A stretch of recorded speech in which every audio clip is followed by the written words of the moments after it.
Thank you for listening to this Forum podcast. Please check out our website for a rich archive of podcasts and writing from contemporary philosophers and other researchers on a wide variety of topics. The Forum is an educational charity dedicated to bringing academic philosophy to a broader audience. Please consider donating to us via our Just Giving page, which you can find on our website. Happy listening. Welcome. My name's Danielle Sands. I'm a fellow at the Forum, and I'm going to be chairing this evening's event, in which our speakers are going to be thinking about hypocrisy. So each speaker will have about 10 minutes to put forward their position on hypocrisy, and then we'll have lots of time for discussion between the panel and to take questions as well from the audience. So let me introduce this evening's speakers. Our first speaker is Demetris Tillyris, who is Senior Lecturer in Politics and International Relations at Canterbury Christchurch University. Our next speaker will be Jussi Suikkanen, who is Senior Lecturer in Philosophy at the University of Birmingham. And our final speaker will be Joanna Burch-Brown, who is Lecturer in Philosophy at Bristol University. So I'll hand over now to our first speaker, Dr. Demetris Tillyris. Thank you, Daniel. I would also like to thank the Forum for the invitation. Now, saying something meaningful on today's very important topic in 10 minutes is perhaps a Herculean task. I will try to do so, however, and I want to begin with a piece of conventional wisdom. The word hypocrite is an epithet, never a term of praise. Indeed, as Sklar writes in Ordinary Vices, hypocrisy is often portrayed as the ultimate vice. It remains the only unforgivable sin, especially amongst those who can overlook or perhaps explain and justify every other vice. And a breezy reading of the history of political philosophy and various media headlines does seem to suggest this much. No criticism of politicians seems to be more common than the charge of hypocrisy, and the desire to wriggle free from hypocrisy is a recurrent feature of even the most sophisticated discussions of its role in liberal democratic politics. The problem is not that hypocrites abound, however, and when it comes to hypocrisy, we all have our favorite examples. Billionaire egalitarians, champagne socialists, or limousine liberals, to the more commonplace cases of flip-flopping politicians who misrepresent themselves as paragons of moral virtue. But the trouble here is that it seems easy to point at these hypocrisies as exposed. It is, however, much harder to grasp the elusive nature of hypocrisy. Even more difficult, it seems, is to explain why we tend to judge hypocrites more harshly than practitioners of other vices. And it is these questions which I want to address here. And in so doing, I want to explore briefly a particular type of hypocrisy and to examine how it might differ from lying and also to explore its relationship with truthfulness. Now, the idea of hypocrisy does originate in the ancient Greek theatre, whereby a speaker spoke under and separate from the otherwise homogeneous chorus. The literal meaning of the term, hypokrinome, was to act a part, to pretend to be something one is not. Its ethical neutrality aside, the ancient usage of the term does relate to our contemporary understanding of the notion, insofar as the discourse of the theatre occupies a central place in our discussion of hypocrisy. It also explains some of the negative connotations associated with the term. Individuals who play a part tend to be untrustworthy. They hide behind the mask they wear. They have more than one face they can display. The audience, however, is aware in the context of the theatre that what is being witnessed is a charade. Trustworthiness is also hardly an issue. The trouble with actors encountered in real life, however, is that the audience is unaware of what is being witnessed, or quite often unaware of what is being witnessed. And to put it simply then, playing a part whilst the audience isn't aware of one's acting is bound to involve some form of deception. Hence the rather stylized definition of hypocrisy, which associates the term with insincerity, fraud, dissimulation, and sham. Now, the question which merits more scrutiny here is this: what is the object of deception? If hypocrisy is to be understood as mask-wearing, what is being masked? And the prevalent conception of hypocrisy, which stems from the extension of the term from the theatre to public professions of religious faith by individuals who fail to practice what they preached, is suggestive here. Hypocrisy involves a false appearance of virtue or goodness, with dissimulation of real character or inclination. And this type of hypocrisy is gestured and defended by Machiavelli in The Prince. In The Prince, Machiavelli is clear that politicians, if they are to satisfy the demands of politics, must learn how not to be morally good. They must learn a portion of the moral virtue and cultivate and be ready to practice certain moral vices for important political reasons, the causes of the lion and the fox, cruelty and deception. So hypocrisy constitutes an example of the latter vice, but there's also another catch here. Machiavelli is clear that whilst politicians cannot be morally good, they must also know how to avoid incurring infamy of those vices that would take the state away from them. So since being morally virtuous is impossible, seeming to be so is all important. Wearing a mask of virtue, appearing, to quote Machiavelli, all mercy, all honesty, all humanity, is crucial if one is to avoid being hated by the people he's supposed to rule. So to put the point more simply and generally, what the hypocrite conceals behind his mask is his moral vices. He pretends that his motives, intentions, and character are irreproachable when they are not. Now, once hypocrisy is not bound by the conventions of the stage, it can take many different forms. It can include claims to consistency that one cannot sustain, claims to loyalty or identity that one does not hold or does not possess. But what unites these manifestations of hypocrisy is this: its practitioners construct a persona which helps them to amass certain external rewards. If one is not or can never be morally virtuous in the domain in which trustworthiness, loyalty matter, then the accumulation of certain rewards might be impossible without some form of hypocritical dissimulation. But how then does hypocrisy differ from lying? Now, insofar as both vices encompass aspects of deception, it might appear that hypocrisy does not differ from lying that much. It is just an extravagant form of lying.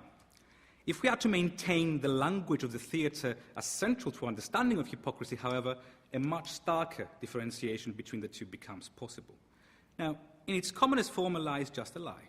It's a short, dry, false statement, advanced perhaps with the intention to deceive. It need not involve the construction of a persona or the putting on of a theatrical act. And an act involves the attempt to convey an impression beyond the instant of the lie itself. So hypocrisy does not just involve an incongruence with the truth. The acting involved in the creation of a false impression turns on questions of character, and it's much more enduring. And because hypocrisy involves a theatrical performance of some sort, the acts of the virtuoso of hypocrisy are far more wide-ranging than those of the liar, whose repertoire of deceitful acts is rather limited. Truthfulness and hypocrisy tend to be conceived as opposites, especially by critics of hypocrisy, but the pretense of virtue might even include truthful statements. And this paradoxical feature of hypocrisy is captured by one of its greatest connoisseurs, Molière. In Molière's play Tartuffe, the eponymous character pretends to be a model of religious faith and works his way into Orgon's estate, where he's fawned upon. The discrepancy between hypocrisy and lying is evident when Demetris, Orgon's son, accuses Tartuffe that he's a conman, to which Tartuffe replies, "Yes, brother, I am wicked, I am guilty. No, no, you let appearances deceive you. The simple truth is that I'm a worthless creature." No, Tartuffe does not lie here. He tells Orgon that he's a scoundrel, and that's the truth. But his truthfulness does not amount to a genuine confession. Tartuffe does not remove his mask. He does not bring his act to an end. And Orgon's reaction is suggestive here. Orgon takes this confession as another indication of Tartuffe's virtue. He gets angry at his son for accusing this saintly man and tries to earn Tartuffe's forgiveness by offering him his entire fortune. Tartuffe's truthfulness forms an essential part of his hypocrisy and his attempt to appropriate Orgon's wealth. The appearance of remorse and humility is an integral aspect of his performance, even though, or perhaps despite, the fact that his speech is literally veracious. So to conclude then, hypocrisy involves an enduring and vicious form of deception, the playing of a part and the wearing of a mask. The hypocrite conceals behind his mask his vices, his intentions or commitments which he cannot honour. The audience is given a false impression that the character of this individual is morally irreproachable and trustworthy. And the hypocrite's intention is to exploit the sensitivities of the audience in order to accumulate certain external goods or rewards. Now, given all this, it seems unsurprising that hypocrisy is often portrayed as the antithesis of moral goodness. For hypocrisy requires a capacity for manipulation, for speaking improperly, for what the ancient Greeks term as ponegia, which means wickedness or cunningness. It's also not a surprise that hypocrisy is often seen as the ultimate vice, for in contrast to some of the other vices, such as lying and cruelty, hypocrisy is much harder to detect. It operates in two layers. It does not just involve a failure to practice what one preaches, the strategic feigning of virtue in order to amass certain rewards. Rather, it also forms a coping mechanism for concealing the rest of the moral vices. It constitutes, in La Rochefoucauld's phrase, the tribute vice pays to virtue. Now, the dressing up of vice as virtue seems to make things considerably worse for us. It piles vice on top of vice and limits our capacity to detect injustice. But on the other hand, it seems to me that hypocrites are in fact, or at least appear to be better than they might be. And hence the question that I want to conclude with. If hypocrisy is a moral vice, is it also a political vice? Is it incompatible with democratic politics? Or might it be the case that it is one of the qualities that democratic politicians and citizens might have to cultivate and display in their ordinary practices and rituals? And finally, can we really wriggle free from hypocrisy? Is that possible or desirable? Now, I will conclude here, and I will rather also shamelessly point you to one of my published papers, which is called The Virtue of Vice, A Defense of Hypocrisy in Democratic Politics, in which I argue that hypocrisy might well and should be seen as a political virtue. I'm happy to discuss this in the Q&A session. Thank you.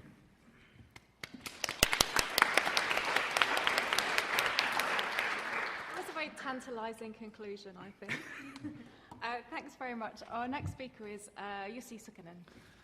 So there's two questions I wanted to address in 10 minutes. So one of them is, what do our intuitions about hypocrisy and who the hypocrites are tell us about moral motivation and how moral judgments are connected to motivation? And then the second question is, I want to think about what kind of criticism it is to call someone a hypocrite. In what way is it bad to be a hypocrite? And should we not be hypocrites? That's the second question I want to think about. So I want to start from a very stereotypical example of hypocrisy. So imagine you have a friend, and your friend is kind of for private education, whereas you're against private education. And then you have a big debate with your friend, and you manage, I mean, this never happens, but you manage to convince them that your view is the right view, and they come to think actually there is something bad about private education. And then what happens after that is that you hear your friend rail against private education on several occasions, but it turns out that they're sending their own children to a private school. So I think in that case it would be quite natural to call that person a hypocrite. They're kind of making a moral judgment that there's something wrong about private education, but they're not really applying that judgment to their own case. They have a certain kind of double standards at play. So I want to make two observations about that. So first of all, it seems to me that hypocrisy requires that you do make a sincere, genuine moral judgment. So sometimes people just use moral words in a sort of inverted comma sense, and they use them very strategically. But I don't think that amounts to hypocrisy. I think hypocrisy requires that you really sincerely think that something's right or wrong. The second thing I want to observe about that case is that it seems like that the reason we call your friend in that case a hypocrite is that there's a certain kind of expectation at play. So it seems like we expect that people really are motivated in accordance to their own moral judgment. So if we didn't expect that, then some people might be motivated and other people might not be motivated, and it was all happenstance. And in that case, it really wouldn't make sense to call people hypocrites or criticize them for being hypocrites. It does seem like hypocrisy requires that there's a kind of strong expectation that people are motivated by their moral judgments. So you might think that this leads to a kind of very strong connection between moral judgments and motivation. So you might think that it's the case that necessarily, if you make a moral judgment, you're motivated to act in accordance to that judgment. But I think that's going to be far too strong. And I think our intuitions about hypocrisy tell us that. So take cases of weakness of will, for instance. So I think I'm thinking of a case, some kind of addiction case. So imagine someone's addicted to, say, playing computer games. And they might make the moral judgment that it's wrong to do so, and they ought to be doing something else. But they might be weak-willed when kind of their addiction or the temptation outweighs the motivation they have to act according to their moral judgment. So I don't think the weak-willed people are hypocrites in that sense.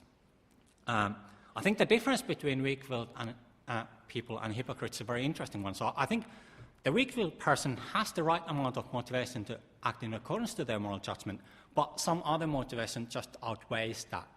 Whereas what happens with the hypocrites is that they only have a kind of tiny amount. They don't have enough motivation to act in accordance to their moral judgment. I also think that we might think of very sort of some cases of depressed and listless people. So these are people who are so depressed that they're not motivated to do anything at all. So I think those people too are making moral judgments, but because of their depression and listlessness, they have no motivation to act accordingly. I don't think, again, that we would call those people hypocrites in that sense. Hypocrisy seems to be a different phenomenon from that kind of complete failure of motivation. So I'm thinking that on the basis of these intuitions about who we call hypocrites, we get the kind of view that if you make a moral judgment, you have to have some motivation to act accordingly, unless you suffer from this kind of practical irrationality like listlessness or depression. So I think it's kind of quite revealing to think about which people we call hypocrites, because that tells us how much motivation and what kind of motivation we expect people to have when they make moral judgments. So that was the first question I wanted to address. So the second question I wanted to address is like what kind of criticism it is. When you call someone a hypocrite, in what way are you criticizing? Is the person who's being a hypocrite, are they doing something bad? Is it the case that they ought not to be that way? So I wanted to approach that question from recent debates about rationality. So there's been same kind of debates about what kind of criticism it is to call someone irrational. And is it bad to be irrational? And ought we not be irrational? Same kind of questions we get there. So think of one requirement of rationality. So one thing rationality seems to require is that if you think that you ought to act in a certain way, rationality requires you intend to do that thing. So if you don't intend to do what you think you ought to do, it seems like that's one way of being irrational. So now the question is it bad to be irrational in that sense? Ought you not be irrational? I won't say that that depends on what you think you ought to do. So if you've got very funny views about what you ought to do, then it's fine for you to be irrational, and there's nothing bad of being irrational. So imagine, this is a very gruesome example, we all have small children, but one example in moral philosophy people often use is, imagine someone thinks that they ought to boil newborn babies alive. And imagine that that person fails, their rationality fails, and they don't intend to do that.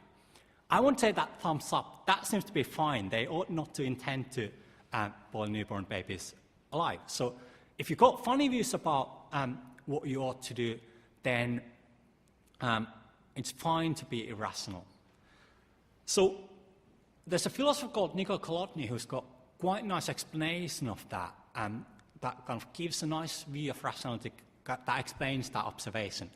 So he thinks that the way we criticize people when we call them irrational is that what we're doing is we're trying to get the person to focus their attention to how things appear from their own perspective. It's kind of apparent normativity. When I call the person who doesn't intend to boil newborn babies alive, when I call them irrational, I'm kind of pointing out how things ought to seem to them from their own perspective, because they're thinking that they ought to do that. If they're making good judgments about what they ought to do, reasonable judgments, then that's useful, because by getting them to focus to their own judgments about what they ought to do, we can get them to act in a reasonable, good way. Whereas we don't want to do that if they're boiling newborn babies alive. So I want to say something similar about hypocrisy as well.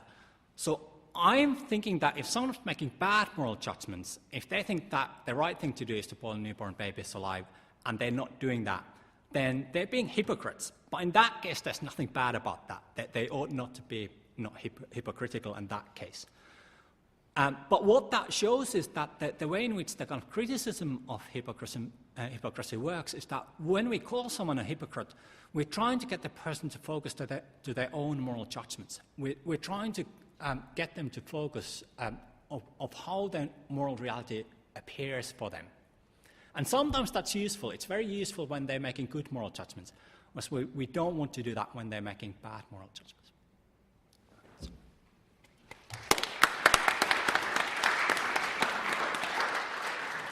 Thank you. And our final speaker is Dr. Joanna Burch-Brown. Great. This is fascinating. Can you hear me okay? Yeah. So I thought I would, instead of giving a general abstract philosophical analysis of hypocrisy, I thought I'd talk about a specific case that I think is quite interesting, which brings up all sorts of different issues of hypocrisy, potentially hypocrisy, and I thought we could use it as a concrete example to think with when we come to the discussion. So I'm a lecturer at University of Bristol, and in Bristol right now there are a set of debates going on, quite heated debates, about whether we should rename the central arts venue, the music and arts venue, Colston Hall, which is named after Edward Colston. And there's a set of debates also about all these other memorializations of Edward Colston that go on around the city. So who is Edward Colston? He lived from 1636, I think, until 1721. From the period of 1680 to 1692, he was involved in the Royal African Company, which many of you may know at the time had the monopoly on the slave trades, on British slave trades. He started out as an investor in the company, so this is his mid-40s, started out as an investor, went on to become an officer, and then eventually was the deputy governor of the Royal African Company. And during the time that he was in these positions, the company, we've estimated, traded around 85,000 enslaved Africans, transported them from Africa, from West Africa, to the Americas, with about 20,000, we think, dying on board the ships before they reached the far shore. So extremely troubling historical background. Nevertheless, Colston was a major philanthropist to the city of Bristol, so he gave a lot of money upon his death to establish hospitals and schools around the city. And he was adopted by members of the city as really an emblem of philanthropy, an emblem of the Good Samaritan. So around Bristol, there are dozens of streets named after Colston. There are halls named after Colston. There is an annual celebration in November of Colston Day and commemoration ceremony which celebrates Colston as a sort of symbol of the Good Samaritan. And in the cathedral, there's a stained glass window that has a portrait of Colston and says, "Go thou and do likewise," or something like that. And at the commemoration day ceremonies, it's stated that the purpose of this ceremony is to give thanks to God and Colston, basically. So he's been raised up as this major figure in the city. Campaigners, I've been involved in the campaign, campaigners think that actually it's really important for us to now be changing how we're recalling and recounting the history around Edward Colston. I think that it's a sign of a failure of respect for persons who are harmed through slavery to continue celebrating Colston in this way, in particular failing to articulate what's happening, his role in the slave trade. So what's the connection between that and hypocrisy?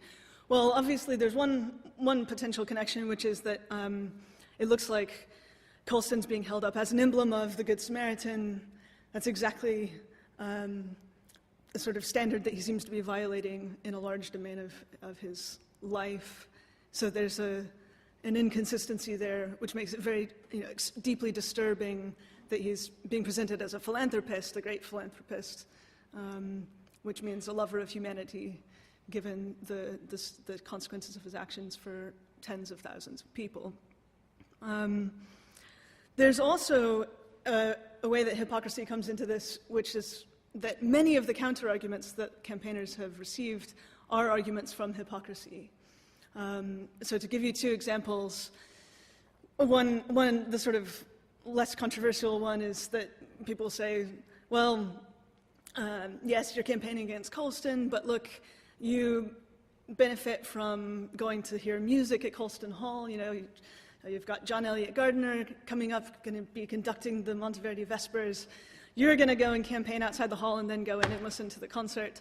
Isn't that hypocritical? If you're really being consistent, then you should, you should step away entirely from. So there's a sort of purity idea of hypocrisy at work there, of morality and what's required. If you're going to hold up a standard, you'd better follow it through entirely. And I think that points to an interesting feature of hypocrisy, of arguments from hypocrisy, which is that they can actually be very conservative.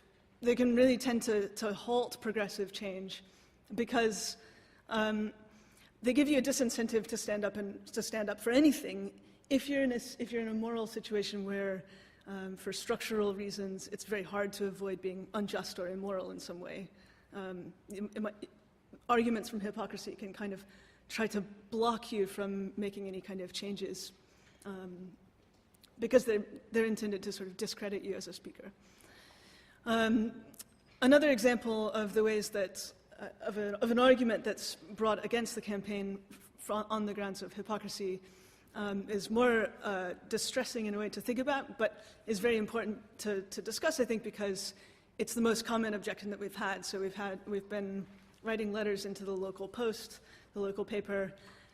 People write letters back, and this is the most common objection that's raised, is that people say, well, Africans enslaved Africans. It wasn't just Europeans. So how is it, you're operating with a double standard here? You're claiming that there's something, really wrong about Colston and his behavior, but Africans were enslaving Africans. This is the most common objection that's come up in response to the campaign. I think actually, in terms of the campaign itself, it's very easy to block this because we can just say, look, Bristol is full of monuments and streets and so on that celebrate Europeans who enslaved Africans. It's not full of monuments to Africans who enslaved Africans. So we should focus on the people that the city is celebrating as heroes and deal with that.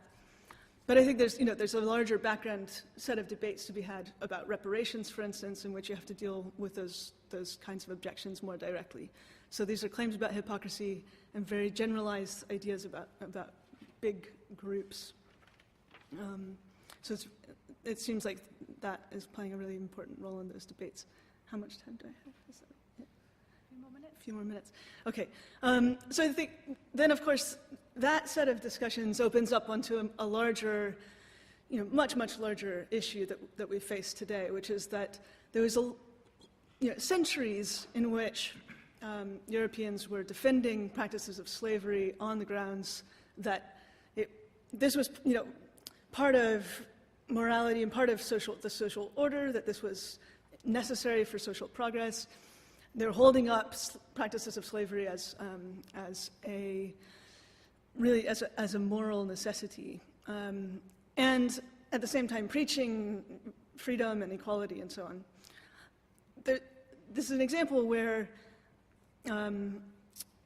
people were presenting a certain practice as being part of a morally upright society.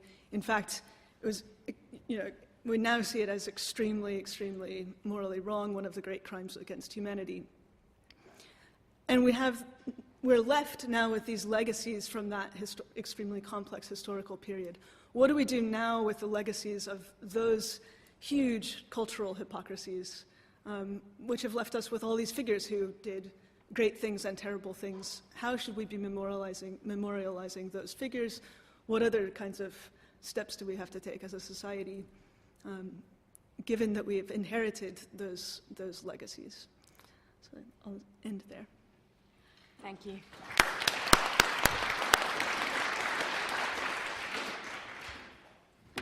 So something that came out in all of your talks was the impossibility of completely avoiding hypocrisy. Whether that's in a political sphere or in an individual moral sphere, or because we're left with the legacies of historical hypocrisies. Where do we draw the line between hypocrisy that we have to pragmatically accept and hypocrisy that we have to completely reject? I have a thought on that, maybe to start with. So it seems to me that some cases of hypocrisy are very difficult to avoid if you're a sincere moral agent trying to make improvements to things. There are other cases where hypocrisy is being used to obscure extremely serious moral wrongs. And it seems to me that the real issue is the hypocrisy involved being used to conceal very serious moral wrongs? If so, then it's the moral wrong that's the primary issue. The hypocrisy is a sort of secondary wrong in a way. But it's those cases where it is being used to. So it's not necessarily a moral wrong in itself, but it might be something that conceals other moral wrongs. I mean, I think. Or maybe it's always a moral wrong, but. Because I think not Jussi, of you were great saying consequence perhaps sometimes. that it's not always a moral wrong. I wouldn't say that it's morally wrong course, if you're a good person, but it's not morally wrong if you're a bad person. I want to make one observation about the avoiding hypocrisy, and I've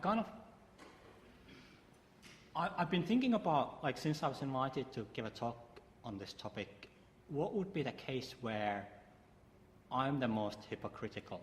And I think Joanne's talk I found out the answer when I was listening to your talk. So I think slavery is by far the biggest topic where I'm hypocritical myself. So I completely judge that it's one of the greatest moral wrongs. It's awful. It's as bad as things can be. But I think many of you know that currently in the world there are more slaves than there's ever been, just because there's so many people in the world currently. And it's not that I'm thinking that slavery is hugely bad and it's awful, horrible practice, and I'm not really doing personally anything to prevent it, even though there's many things I could do about that. So I'm thinking, when I think about my own judgments about slavery, I think that's where one of the areas where I'm being hypocritical clearly are.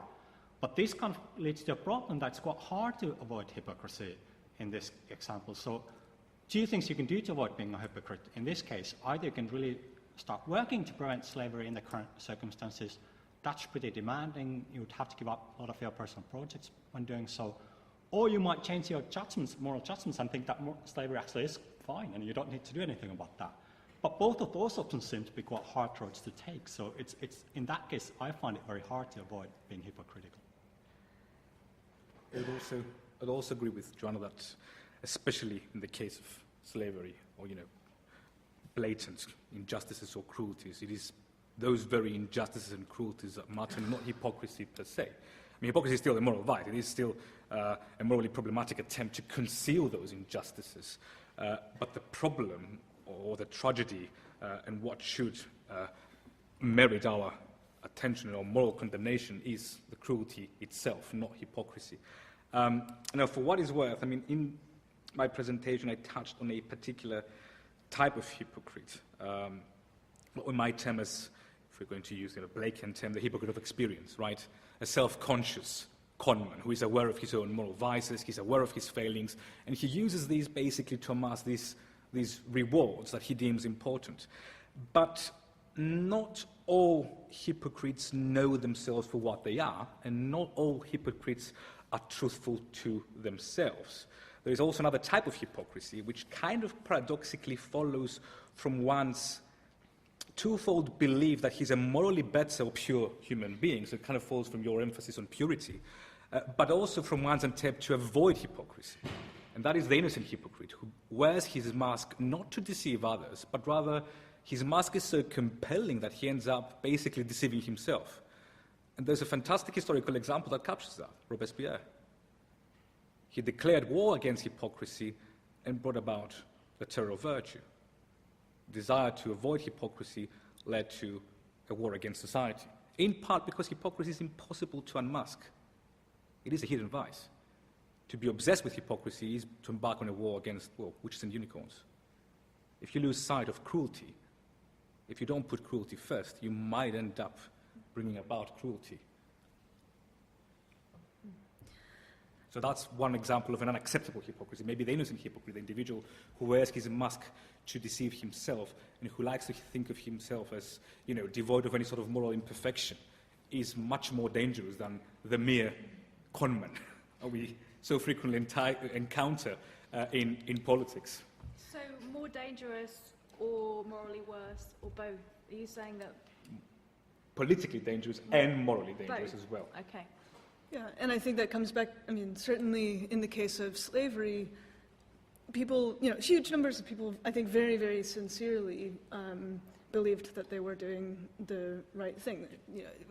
It's the case that many religious institutions were upholding slavery, and I don't think they were doing that insincerely. But I think that raises the question, how do you know whether you're being in that role yourself? I suppose I wanted to come back to Jussi's thought, because this is another example of an objection that we often get flipped a little bit. So the objection is you're campaigning to change the name of this hall, but the form of slavery that you're disturbed by is from the past. Isn't it problematic that you're using your energy towards this historical issue when actually there are tons of people who are enslaved today? Shouldn't you be using this energy towards modern-day slavery? I think there are some responses to that. One is it's not inconsistent for you to campaign on both of these issues, right? And many people are campaigning on both of these kinds of issues, both redressing historical cases and also campaigning against modern-day slavery. So that's one response. But there's another response, which is to say that these are actually importantly different practices. So the case of transatlantic slavery was distinctive, it was unique compared with other forms of slavery, both partly because of the scale, although I understand what you're saying, but also because it was racialized, and so it has huge legacies of racism.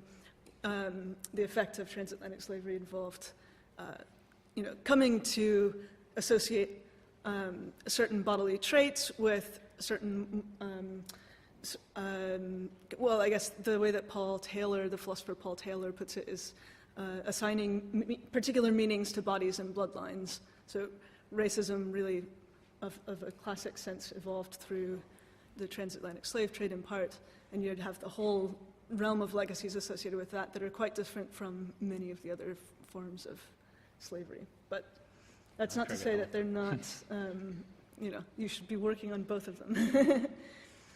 Yeah.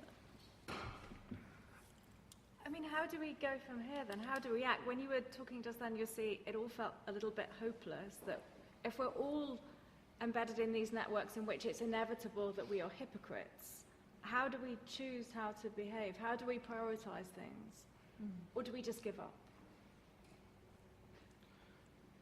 It depends on your take on hypocrisy, I suppose. I mean, in some sense,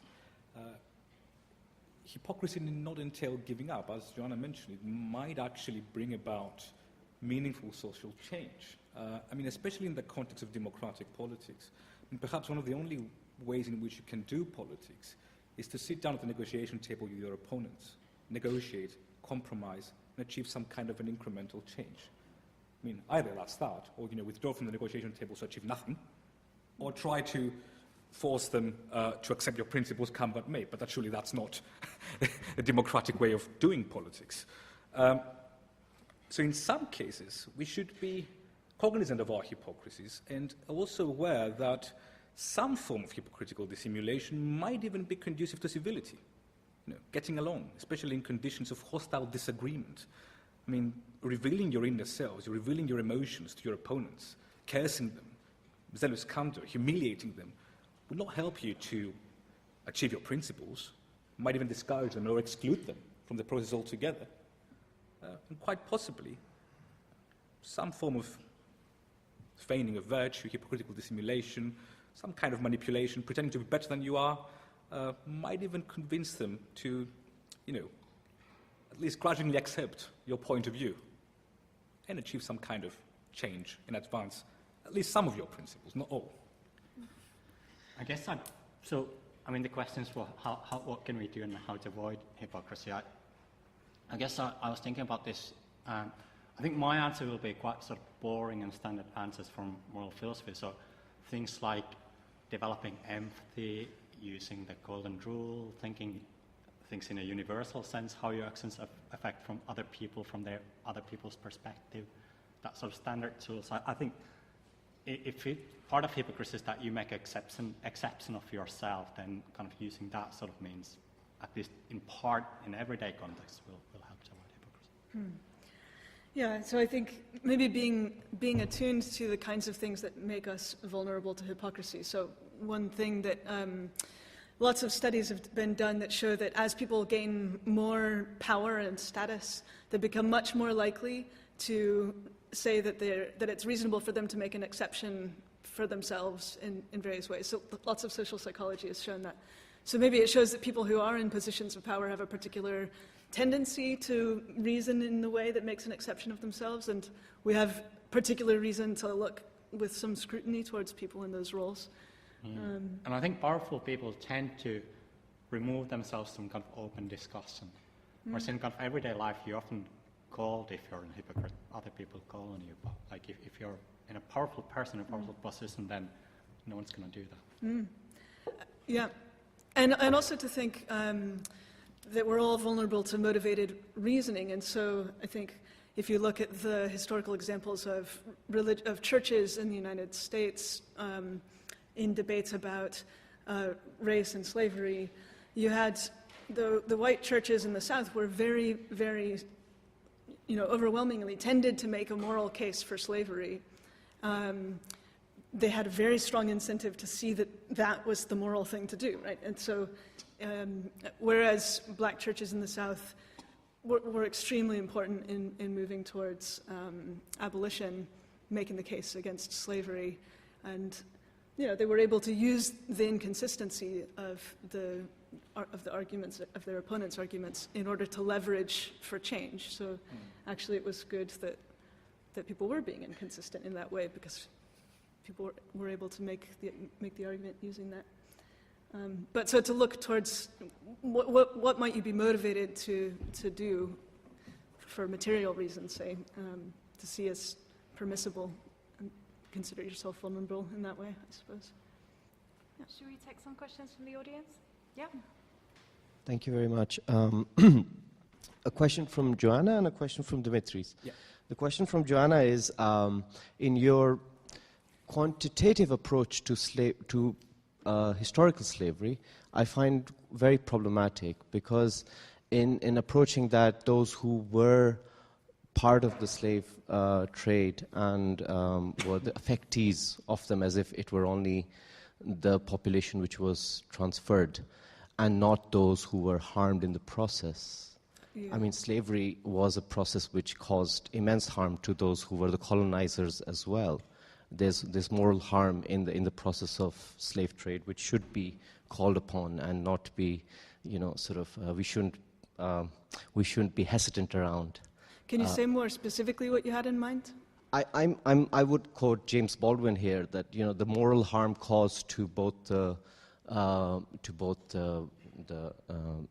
colored and the moral harm caused to those who were involved in moral indifference, as I would call it, to be part of a system of slave trade and to have a moral indifference to it is causing moral harm to the moral agent, right?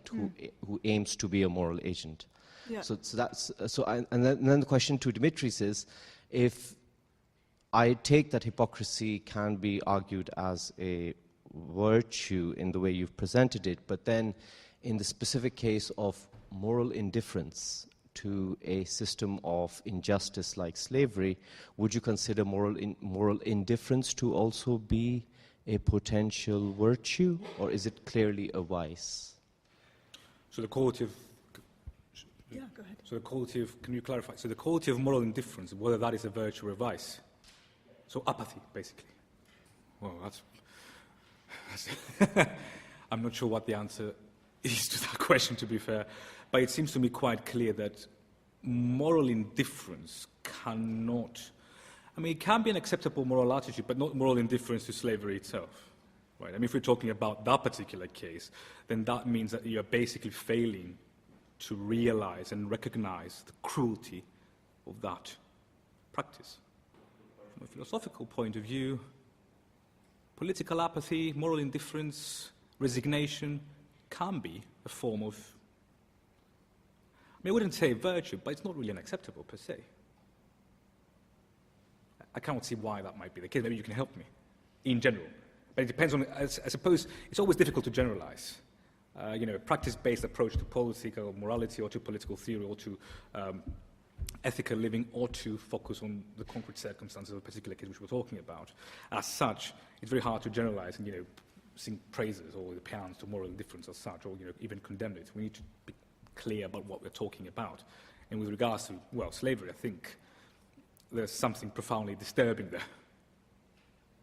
Yeah. Does that answer your question?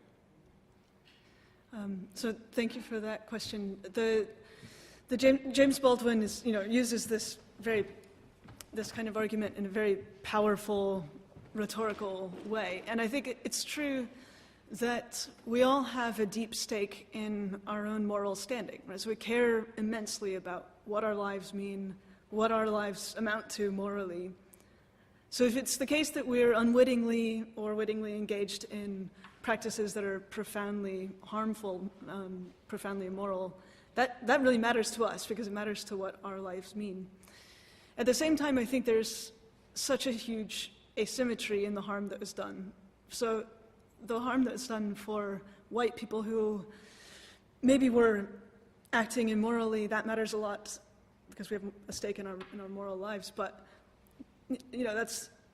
they also were then enjoying the great fruits of their exploitation, while the lives of people who were enslaved were utterly devastated. And so there's this asymmetry in terms of who's the greatest victim, I think, that is undeniable.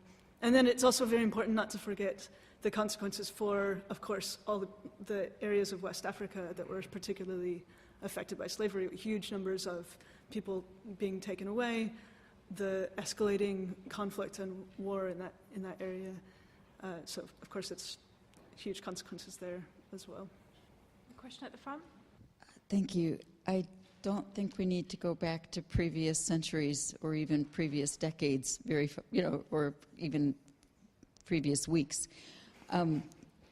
We have a coming election if we turn away from a party because we don't like the candidate, or we don't like the leader of that party. Who's the hypocrite? If in the American election, if people didn't vote because they didn't like Hillary, and look at what was at stake, who was acting hypocritically. If I can barely say his name, Trump, stands up after the horrible gassing of the poison gas in Syria and talks about Christian babies or the children of God or whatever. At the same time, he's cutting aid to clinics and hospitals and wants to cut health care. I can't even get the words out for what but it just, just even myself, I'm not a citizen here, I can't vote. I'm Labour, I don't particularly like Jeremy Corbyn, I think he's not the leader for our time. But why aren't I out there campaigning for the Labour Party against what's going out now? I'm the hypocrite. I sort of completely agree with you that there's tons and tons of hypocrisy going around all the time. And I think I wanted to just add 2 examples to those ones that you had. So both political, one about American elections and one about the British elections. So in the American elections, where I thought there was huge hypocrisy was when, before Trump was elected, you had all these Republicans kind of making moral condemnation and moral judgments how bad person Trump is. And then after he was elected, there was kind of complete flip-flop, and they started to kind of praise the exact same policies that they were kind of judging before the election. And I thought that's a kind of huge hypocrisy in many ways. I think in the debate about the EU membership, there's been a lot of hypocrisy as well, in the sense that people have, before the election, made certain kind of judgments, and now it seems like they're no longer moved by those same arguments at all. So I guess all of this said, I completely agree that there's tons of examples. And that it has profound effects on our trust in the possibility of positive kind of politics, I suppose, as well, right?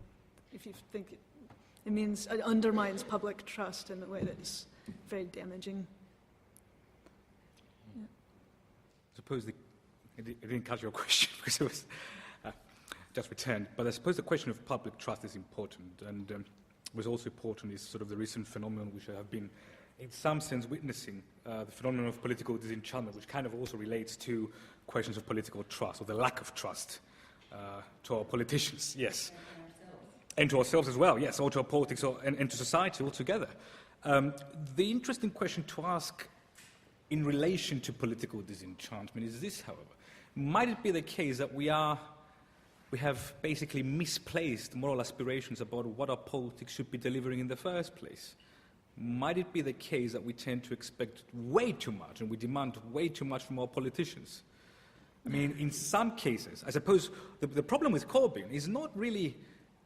I mean, you can't say that in some sense his problem is this sort of commitment, his conviction that he ought to remain morally pure. It's his ideological purity that renders him incapable for virtuously participating in politics. Question here? One element that I think of as important in my definition of what hypocrisy is arrogance, the moral arrogance of the person. To me, and possibly it touches on the point of moral indifference, but you can morally care but not be morally arrogant. And for me, it's hard to see someone who's not morally arrogant as being a hypocrite. But I guess I can see that when society puts virtues and puts power on a person, even if, I think of cases like the Pope, where you could argue that the Pope himself might not be arrogant, but when society puts so much weight on what he says, he can be a hypocrite, even if he's not being That's a great point. being arrogant himself. I wonder if you could just touch on that. I'm thinking that there's many different kinds of hypocrites. So some people are hypocrites sort of unknowingly. And if someone's kind of hypocrite unknowingly, unwittingly, I'm not sure they're necessarily arrogant. But if someone's a hypocrite and they kind of know that they're hypocrites and they still go forward and do that, like that seems to me like height of arrogance. That's like double whammy in a way that seems even worse. That's a very nice way of putting the point actually about Edward Colston, because of course we have no idea what his own attitudes towards himself were. So it seems like calling him a hypocrite we don't really know what his state was, but then there's all these societies that have built up around him and we're kind of collectively turning him into a hypocrite, maybe, I don't know. So, but maybe the way that you phrased it was very nice, I thought. Yeah. That's a fantastic point. I mean, the connection between hypocrisy and moral arrogance is important. I haven't really thought about that. But I suppose it kind of relates back to my point about, mask-wearing and pretension. I mean, at least with regards to that particular case of hypocrisy, if you are going to be an actor in public life, then it's quite clear to see how arrogance relates to that. I mean, if you are going to manipulate your audience and their sympathies and gain their trust, which you intend to betray at some point in the future, then you need to put an Oscar-worthy performance. You need to be arrogant and sort of confident about the way in which you will mask your vices and intentions. So there seems to be an intricate relationship between hypocrisy and arrogance. But of course, as Jussi mentioned, hypocrisy does come in different guises and forms. I mean, one can pretend to be arrogant when one is not. And that is also another form of hypocrisy, which I'm not sure why that might be, that might occur, but it's also another possibility. Question towards the back. To follow up with the arrogance, is there a link between hypocrisy and self-righteousness?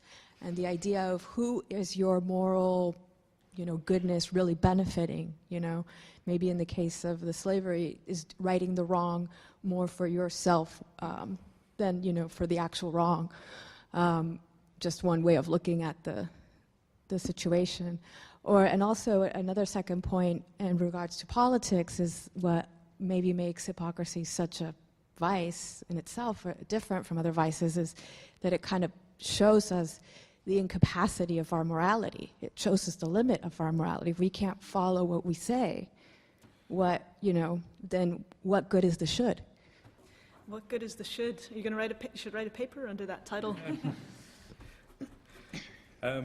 Your point about hypocrisy and self-righteousness does kind of capture nicely what I like to call, the hypocrisy of innocence. Wearing your mask, deceiving yourself, believing yourself to be this morally pure, the better human being who has this fantastic vision of society and then trying to realize that come what may. And that is a very, very dangerous form of hypocrisy. Because if you're an innocent hypocrite, you completely lack self-knowledge, self-awareness, and you're very, very dangerous. You're incapable of subjecting your own actions to critical reflection and judgment. And it seems to be a far more problematic case of hypocrisy vis-à-vis, again, your commonplace conman. Now, with regards to politics and morality, hypocrisy, you're perfectly correct. I perfectly agree. Hypocrisy does illustrate the limits of morality in politics, or quite possibly the incompatibility of an admirable moral life with a good political life, if you, of course, accept my proposal that in some venues hypocrisy might be conducive to toleration and civility, the sustainment of political friendships amidst hostile disagreement and conflict. I'm curious as to whether Joanna and Jussi agree with you on this. Civility. About the incompatibility between the political life and the moral life. That's almost what you're saying, the necessity of the hypocritical political persona for... We were talking about this beforehand, and I was saying that's a very, very almost nihilistic, very, very pessimistic, anyway, position on politics, and I'm much more of a peace, love, hope, and justice person. I think compromise is not necessarily hypocritical. I think that we can aspire sincerely towards progressive change where we're working with people that we're in deep conflict with, doing so in civilized terms, but maybe not showing all of our hand. That doesn't have to be an act of hypocrisy in my book. But yeah. I quickly wanted to say something to that question. Sorry, it took me a while to think about this, but I was thinking of imagining a person who was they're so, the main moral focus in their moral reasoning was their own hypocrisy, and they tried to do everything not to be hypocritical.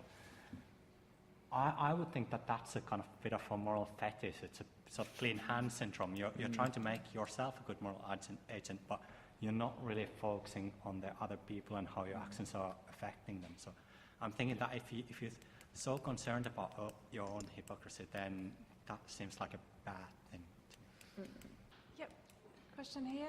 Thank you. I wondered if the panel considers Britain as a society to have notably different attitudes towards hypocrisy, different levels of tolerance of hypocrisy in, British public discourse, British academia, the British media. I'd be interested.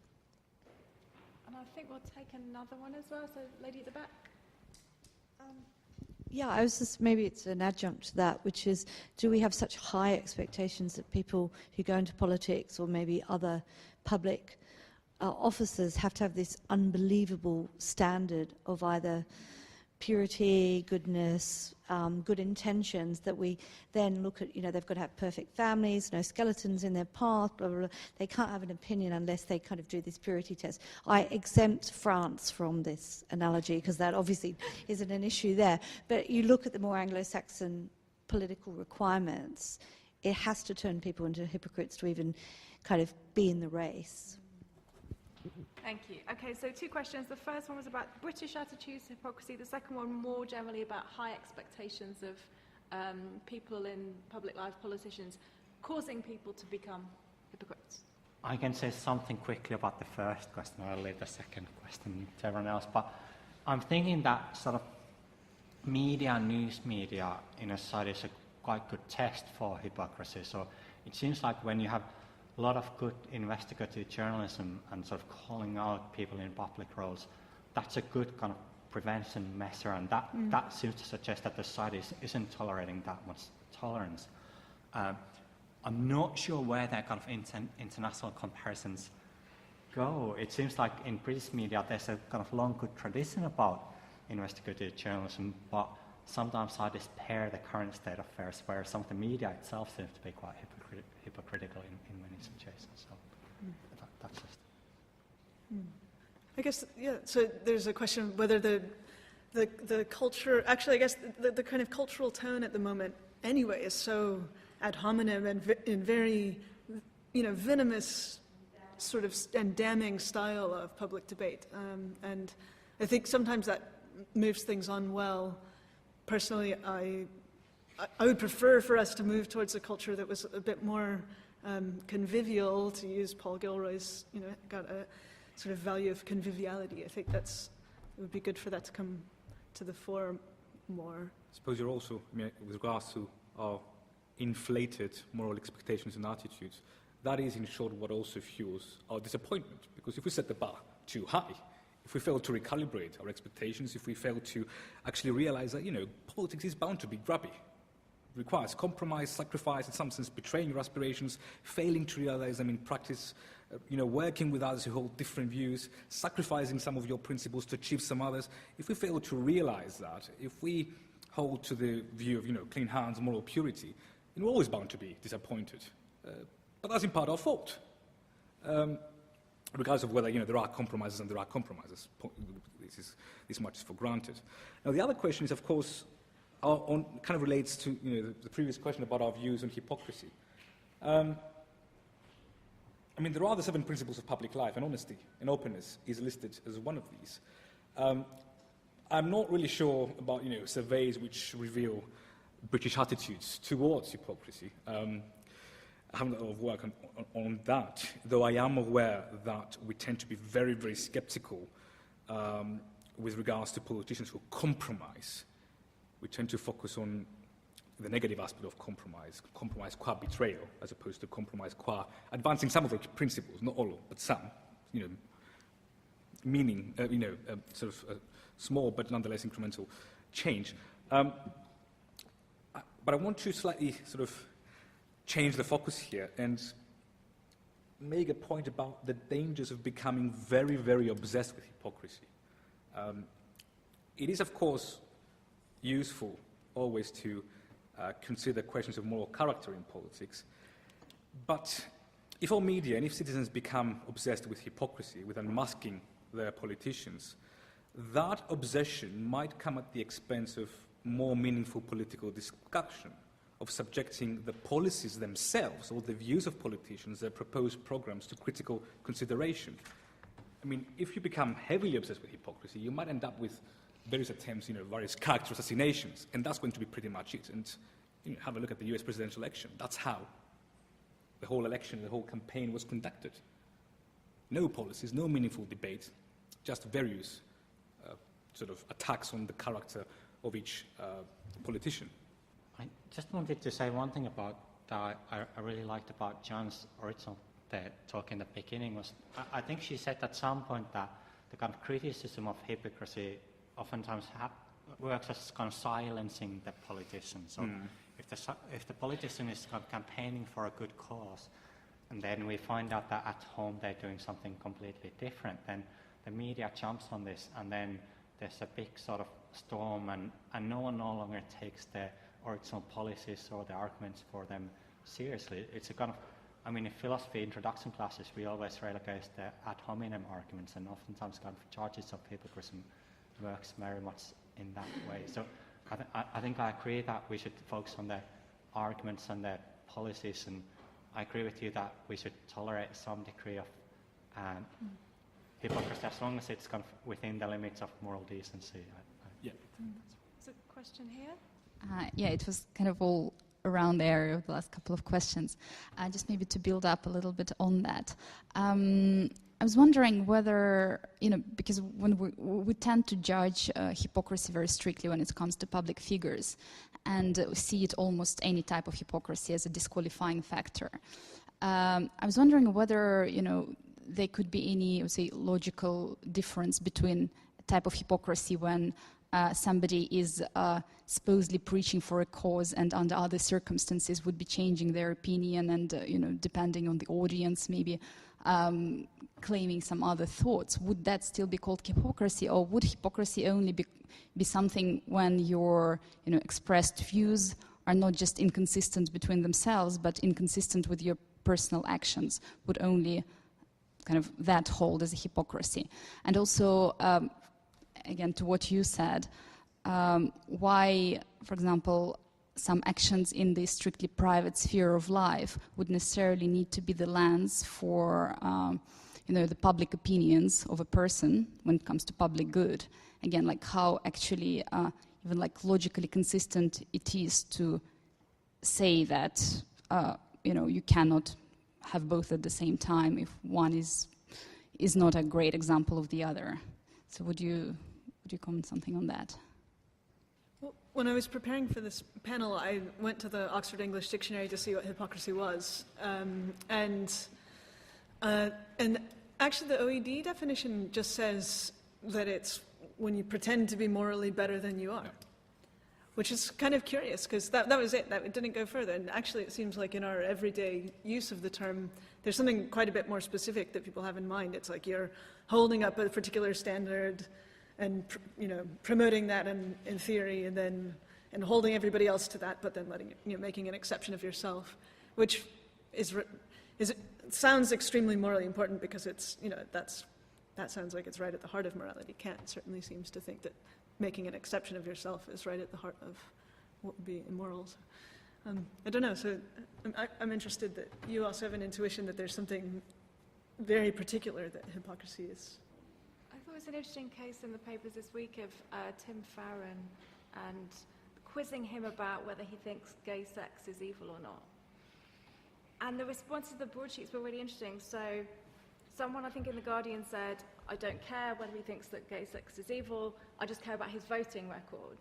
And one of the other papers said, actually, there's a problem if his moral beliefs are inconsistent with his voting record, then he's a hypocrite, and then we should criticise him. So he didn't seem to be able to win in either of those cases, but it did seem to raise again this issue of the discrepancy between one's individual beliefs and one's practices in the public sphere. I wanted to I have to apologise, this isn't kind of directly addressing your question, but it's sort of prompted by your question. I wish I could answer your question as you asked it. But I hear a lot of people in this panel and in this room, and myself included, kind of thinking of hypocrisy in terms of kind of inconsistent views.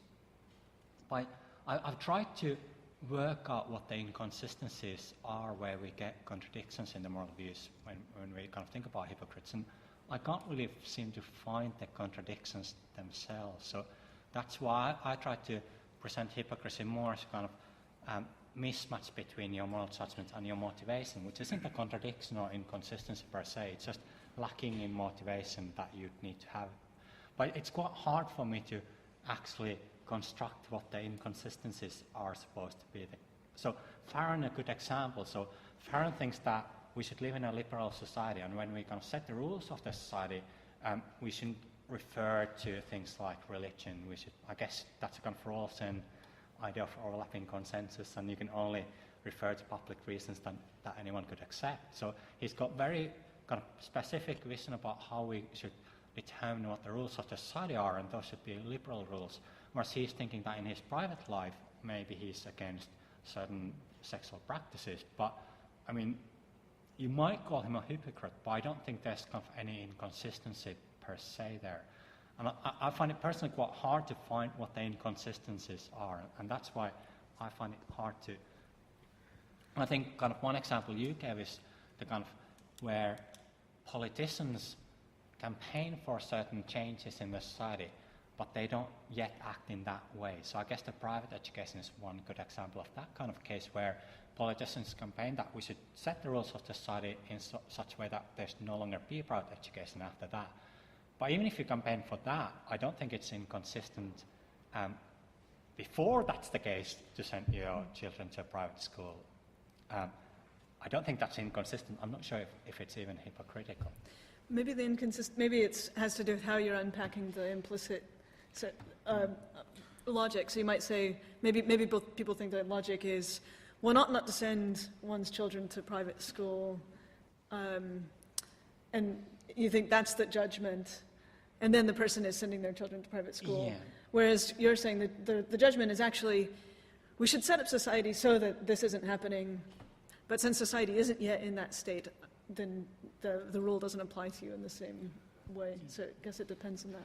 And I think also that in the standard cases of hypocrisy, I think the people who we call hypocrites, that they make sort of arbitrary distinctions. So they kind of say that everyone who's such and such ought to do this and that, but then they find a way of explaining in some arbitrary difference. I got blonde hair, so I'm not people who are such and such, and therefore I don't have to do that. So I think people are good in the way that they try to avoid cognitive dissonance and contradictions, and I think the hypocrites do that successfully. So I guess I'm starting to want to argue that they're not being contradictory.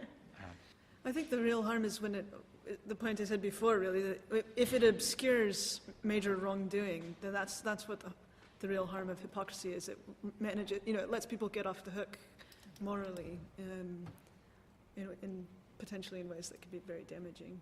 I think the relationship between hypocrisy and inconsistency is very, very interesting, because in most cases we tend to equate hypocrisy with inconsistency, but I'm not really sure that is sort of a correct way of thinking about hypocrisy in its relationship with inconsistency. I mean, in some venues, hypocrisy does involve some element of inconsistency. But is it really the case that inconsistency in itself constitutes evidence of hypocrisy? I think it's more the commitment not to be inconsistent, which you cannot sustain, that kind of generates conditions or perhaps charges of hypocrisy rather than merely your inconsistency in itself. Does that make sense? There are some questions here. Yeah. Hi. It feels to me like one of the missing elements here that for me is key to the definition of hypocrisy is prescription. And the more explicit the prescription, the more it's hypocrisy and the more it isn't. So in the case of private education, if a politician's actively stopping others and saying it's morally wrong, and then you find out they're sending their kids, you think, wow, what a hypocrite. If they're saying it's morally wrong, you think, well, there's an implicit prescription in that, so they're a hypocrite, but perhaps not as bad as the other case. And then if they were saying, well, I think it's up to all individual parents, really, I don't think we should judge, but personally, it feels wrong to me, and then you found out they were doing it, you'd think, well, they're a sham, but you wouldn't necessarily think they're a hypocrite. So, I wonder what the panel thought of that. And can we take the other question as well? So, kind of revisiting the public crucifixion of politicians and public figures who perhaps don't adhere to societal norms or societal values that they're espousing publicly. Do you think that hypocrisy can actually be kind of a useful tool in re-examining whether those values were correct in the first place? Because especially I think thinking about the history of bedroom morality dominating politicians' political careers, I mean, I think there's a pretty strong argument for saying that those ideas are really outdated anyway. So hypocrisy could potentially be useful in getting people to re-examine what they think of is morally upright and correct. I mean, I can quickly say something too. I don't want to dominate, but I just quickly want to say a few things about. So I think I agree with both of those questions. So I'm quite sympathetic to the idea that we think of moral judgments as prescriptions. So what happens in the case of hypocrisy is that the hypocrite kind of prescribes, tells other people to do in a certain way, but don't think that the prescription applies to themselves, and therefore they don't feel that they should be motivated in accordance to the prescription that they think that apply to other people. So I think I'm with you there. I also like the second point very much. So if it turns out that most of us are hypocritical on some issue, and not being hypocritical would make our lives worse, then something's gone wrong, and we shouldn't stop being hypocritical, but we should change the moral judgment, the prescription in the first place. And I think the example of kind of sexual practices, so I agree with both of you. Well, I think that it can be that case. So it can be that the reason we're all acting against this moral standard is that actually the moral standard's getting something wrong. We need to reevaluate that. But I think there's another case in which society's set up with great injustice just permeating it, or with great barriers to moral action just permeating it. And then it's not it's, we have to look across the board at how we manage to change things to overcome that structurally incentivized injustice. So it could be evidence either that big change is needed or that we need to change the moral standards. Yeah, I agree with that. But I think both of them are good additions to that. Yes. I mean, we haven't thought that we're exhausted everything about hypocrisy, so... Yeah. I haven't thought about those. Nothing too hard to be phrasing that, but they're excellent points. Yeah. Okay, maybe one or two more questions. Yeah, person at the back. It seems to me, as to many others here, perhaps, that hypocrisy has become a kind of catch-all term that is basically the same as inconsistency, as you've talked about here. So then I'm thinking about, maybe another way of making it a bit more useful would be to sort of think about the etymology, as you have talked about as well. So what is it about play acting that is problematic? When is that problematic? Well, it's problematic when it's sort of unbelievable, when it undermines credibility. So could that be the sort of what hypocrisy ought to pick out? So it's not only, so it's a special case of inconsistency, you could say. Being inconsistent in a way that undermines the credibility of what you're saying. But maybe it's really much worse if it is believable and we all go along with this. So if you have hypocritical judgments that actually are persuasive to everybody, then that's my case where I think it obscures the real moral contours of the situation. So in a way, I'm almost proposing the polar opposite of your view. Yeah. So but if we want to make it more precise and less sort of floating around, but maybe we don't want that. Yeah, suggesting another question. Yeah, that's interesting. I guess I just wanted to say that, and this is something we talked actually before this session, that I think hypocrisy is worse in sort of very visible public offices. So if the people we look up to and the people we idealize as young people are being hypocritical, then it's quite easy to get sort of very cynical frame of mind where you think that what you need to do in life is just to get ahead by any means whatsoever, and if it involves being a hypocrite, then that's fine, because that's what those people are doing there in the public offices. So I think it's sort of damaging to the kind of moral integrity of the society if people very invisible situations are hypocrites. That's exactly why the version or this conception of consistency as akin to, or integrity as akin to consistency, or the integrity and consistency of the saint, as it were, is very, very problematic. It leaves little room for change. It also leaves very little room for the possibility of entertaining the possibility of conflict, being faced with two conflicting options. I mean, in that particular case, you have to act inconsistently. You have to abandon one of these. I think we'll just sneak in one last question. I think there was on the front, yeah. So I was curious what you would say how descriptions fit into this, and I'll give you two examples to clarify what I mean. So first, imagine that I say something and I do something, and someone else says, you're being a hypocrite, and I contest the description. I say, the thing that I did didn't contradict the thing that I said, and so that could be hair-splitting, but it could also be a legitimate contest of descriptions. You could also have someone who changed their mind about how they think someone should act, and so they went from not being a hypocrite to being a hypocrite, or vice versa. So if you say you shouldn't, I don't know, you shouldn't hurt people, and then they change their minds later, so you should hurt people. That could change whether they are classified as a hypocrite. But I suppose, if I can jump in, I mean, your example, your point actually is very, very interesting and very nicely captures as to why we perhaps should not be so obsessed with unmasking the hypocrisy of others. I mean, what matters is what you did, right? I mean, it's fruitless to start debating about whether you are or have been or used to be a hypocrite or otherwise. It's futile for me to try to unmask your true interests and aspirations. I cannot, it's impossible for me to, penetrate the human heart and see what your true interests and aspirations are in the first place. And perhaps the best that we can do, in part because, allegations and charges of hypocrisy are impossible to demonstrate or refute, to just focus on the concrete nature of our actions. And in which we have obvious injustices. It is those injustices that we ought to prioritize. It goes back to Joanna's presentation. I think, so what was the name of the person in Bristol? Edward Colston. Colston.